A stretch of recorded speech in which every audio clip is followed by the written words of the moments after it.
Santos e Vitor Brau. Vamos falar mais sobre essa situação toda, mas agora a questão do clima também, não é? Pois é, Denise. Boa tarde para você, boa tarde a todos. Essa chuva toda aí que caiu na Baixada Santista, na verdade já é uma cena repetida, né? A gente viu ao longo de todo esse verão muita chuva e temporais bastante fortes em todos os estados da região sudeste, muitas mortes em Minas Gerais, também no Rio de Janeiro, no Espírito Santo. Em São Paulo, na capital, já havia acontecido uma tragédia parecida e agora na região litorânea, na Baixada Santista. E hoje mais cedo, Denise, inclusive ouvimos no Jornal da Manhã o prefeito de Santos que falou exatamente sobre as providências a serem adotadas. Daqui a pouco a gente vai inclusive trazer a palavra dele. Antes, temos um convidado aqui, o professor Augusto José Pereira, do IAG da USP, Instituto de Astronomia, Geofísica e Ciências Atmosféricas da Universidade de São Paulo, para a gente tentar entender um pouquinho como é que se comportou o clima e por que aconteceu tudo isso. Obrigado pela visita, professor. Boa tarde. Boa tarde, Vitor, Denise. Muito obrigado pela oportunidade, né?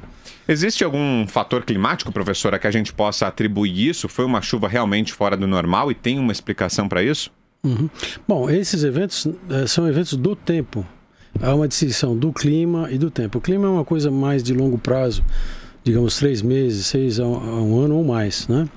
Então esse foi um evento de tempo muito comum na área costeira nessa época de verão. Há muita umidade, o Oceano Atlântico em particular está muito aquecido, né? E depois da passagem de uma frente fria, esse ar frio ele fica sobre água quente e há muita evaporação. Essa evaporação toda é jogada contra a escarpa, né, da Serra do Mar, e havendo um mecanismo, como foi o caso de levantamento do ar, você tem muita precipitação e num período estendido, né? E tem relação, desculpe interrompê-lo, professor, tem relação com o aquecimento global, esse fator de haver esse calor mais forte no oceano? Olha, o Oceano Atlântico, neste ano, está mais aquecido.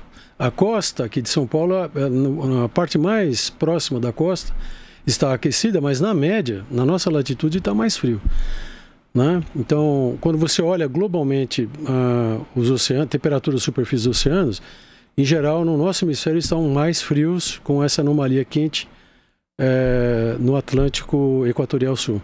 Então aí já seria uma condição climática diferente, que está havendo uma mudança, é isso? Não, isso aí o oceano ele aquece, esfria, há uma transferência de energia do oceano para a atmosfera, né? E agora no fim do verão, os oceanos estão mais aquecidos, por exemplo, como o caso de 2004, do furacão Catarina, né?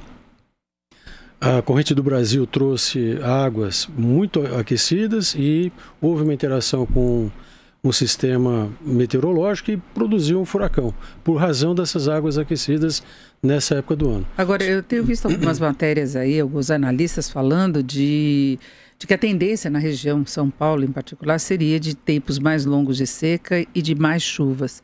Tem fundamento essa previsão? Mas isso não tem a ver com mudança climática, tem a ver com variabilidade climática que ocorre. A IAG USP dispõe de uma estação meteorológica, ela faz medições contínuas de 1932 até esse momento. Ela pode ser acessada lá no sítio do IAG, né?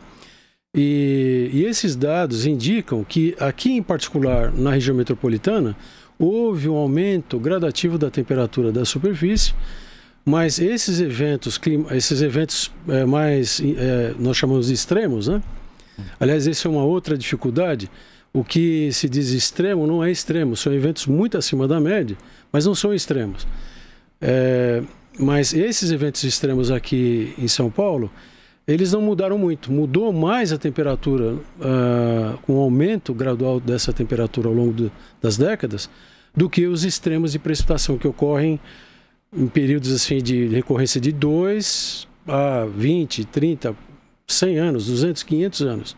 Né? Então é natural que haja chuvas fortes, como essa que a gente viu na capital alguns dias atrás, em fevereiro, como essa agora da Baixada Santista. É natural que de tempos em tempos venha uma chuva forte como essa. Exatamente. E aí, como há essa questão das mudanças climáticas, então tudo cai na mesma vala, né? Tudo mudanças climáticas, e não é adequado ser classificado dessa forma em virtude até de uma climatologia, né? Uma terminologia e um cuidado que se tem para classificar esses sistemas, né? Agora, nós tivemos em várias regiões, o Sudeste teve esse problema, Rio de Janeiro, não é? Agora na Baixada, São Paulo, agora teve em Belo Horizonte também, né? Alguma coisa acima bem acima da média, né? Exato. Denise, o que acontece é isso. Você tem evaporação da água do oceano, esse sistema que circula sobre o oceano é um sistema de alta pressão. Então, na região da Amazônia, ele transporta essa umidade para a Amazônia. E como o El Niño desse ano ele está indo muito fraco para um evento neutro, então há um levantamento natural nessa região, estabilização da atmosfera. Para produzir chuva, o ar precisa subir, né, com umidade, formar nuvens e precipitar. Então as condições são favoráveis, tem muita umidade e tem chovido muito no Nordeste, no Norte do Brasil. Essa água é reevaporada, ou evapotranspirada para a atmosfera, e esse sistema ele se incumbe de trazer essa umidade na nossa direção por meio dessa esteira, é um nome não muito bom, mas é uma esteira transportadora de vapor d'água e calor que produz muita chuva, né? Nessa área que é denominada de zona de convergência do Atlântico Sul. A gente teve a comprovação de que vem mesmo o que acontece lá na Amazônia quando a gente teve a chuva aqui com os resíduos da queimada na Amazônia.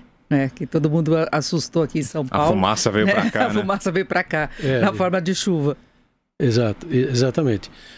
Esse evento em particular, infelizmente, do Guarujá, foi de Peruíbe até o Guarujá, né? O mais intenso. No Guarujá, houve pontos de acumulação de chuva de mais de 250 milímetros, né?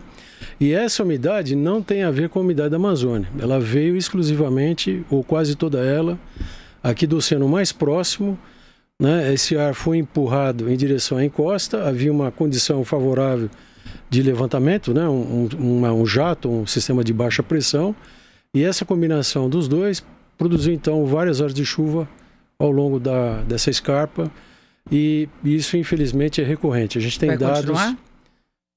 No futuro... Vai continuar agora. Qual a expectativa? Mais para o final do verão? Verão, depois a próxima estação vai ser mais seca? O outono, com a redução da temperatura, há uma tendência de diminuição da chuva. A quantidade de chuva ela tem a ver com a temperatura do ar, né? Se o ar está mais aquecido e há disponibilidade de vapor d'água, então há mais evaporação e mais possibilidade de chuva. E esse ano, com essa fonte de umidade tão grande que é o Oceano Atlântico Sul, era isso que deveria ter acontecido. Interessante que em 2014, as águas do Oceano Atlântico, Vitor, estavam mais frias.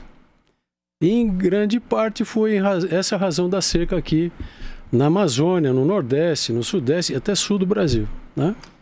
Muito bem, quero agradecer aqui então a visita do professor Augusto José Pereira, professor do IAG da USP. Obrigado mais uma vez, viu, professor, pela visita, pelas informações. Sempre bom ouvi-lo. Até uma próxima. Até a próxima, Vitor. Muito obrigado. E a Denise, sucesso no trabalho que vocês realizam. Obrigado.